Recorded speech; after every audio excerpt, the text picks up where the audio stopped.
letter T, there was a rock to remind us that he was placed in a tomb, and the authorities and leaders blocked the tomb with a huge boulder that no one person could move, and then they put guards in front to make sure that nobody could get in, but also that nobody could get out. And today's story is going to match up with E, and our E egg is empty. It's empty. There's nothing in E because, as we hear in our story today, the tomb was going to be empty. So here we go. God's wonderful surprise. Jesus' friends were sad. They would never see their best friend again. How could this have happened? Wasn't Jesus the rescuer? The King God had promised? It wasn't supposed to end like this. Yes, but whoever said anything about an end? Just before sunrise on the third day, God sent an earthquake and an angel from heaven. When the guards saw the angel, they fell down with fright. The angel rolled the huge stone away and sat on top of it and waited. At the first glimmer of dawn, Mary Magdalene and the other women headed to the tomb. There they are, they're heading to the tomb. They went to wash Jesus' body. The early morning sun slanted through the ancient olive trees. Drops of dew glittered on leaves and grass like little tears everywhere. The friends walked quietly along the hilly path through the olive groves until they reached the tomb. And immediately they noticed something odd. It was wide open. They peered through the opening into the dark tomb. But wait, Jesus' body was gone. And something else. A shining man was there with clothes made from lightning. Do not be afraid, the angel said. But they couldn't help it. They screamed anyway. The angel asked them, "What are you doing here? This is a tomb. Tombs are for dead people." The women couldn't speak. "Jesus isn't dead anymore," he said. "He's alive again." Their hearts leapt. Then the angel laughed with such gladness that they felt for a moment like they had waken up from the nightmare. There's the story. The shocked women with the angel. The other women rushed home, but Mary stayed behind. How could it be true? Jesus was definitely dead. How could he now be alive? Just then, Mary heard someone in the garden.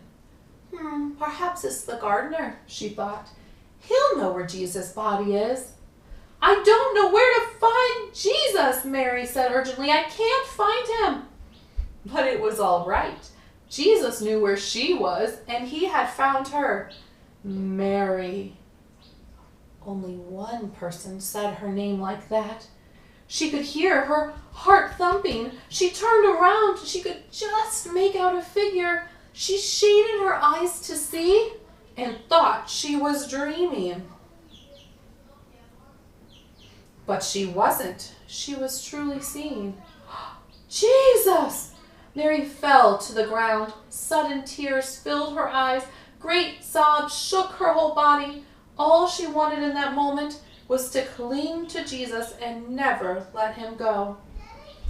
You'll be able to hold on to me later, Mary, Jesus said gently, and you'll always be close to me. But now, go and tell the others that I am alive. Mary ran and ran all the way to the city. She had never run so fast or so far in all her life. She felt like she could have run forever. She didn't even feel like her feet touched the ground. The sun seemed to be dancing and gleaming and bounding across the sky, racing with her and shining brighter than she could ever remember in the clear, fresh air. And it seemed to her that morning as she ran, almost as if the whole world had been made new, almost as if the whole world was singing for joy. The trees, tiny sounds in the grass, the birds, and her heart. Was God really making everything sad come untrue? Was he making even death come untrue?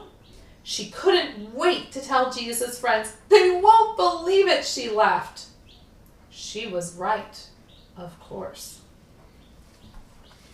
All right, that is the end of today's story from the Jesus Storybook Bible. And what did the women find when they got to the tomb? Not what they expected, right? The tomb was empty, but an angel of the Lord was there waiting for them to tell them to go and tell the disciples that Jesus was alive. He wasn't dead. And that's what we're going to celebrate this week on Sunday. Easter is Resurrection Day, the day that we celebrate Jesus rising from the dead, that God did not let his son stay dead in that tomb, but that he would defeat death and heal our hearts and allow us to be friends with God forever. So the final story in our Easter series will actually be the day after Easter on Monday at around 3 o'clock-ish as usual. And we will do one more story about after Jesus rose from the dead. And a reminder that on Sunday, we have Sunday school, a fun opportunity to do with your family, some activities and a story and a discussion and some hands-on things. So check out our website, lakeholdingcenter.org, and there'll be a Sunday school link right next to our church service link. And you can check it out and do it with your family. So I hope you join us, and I will see you on Monday.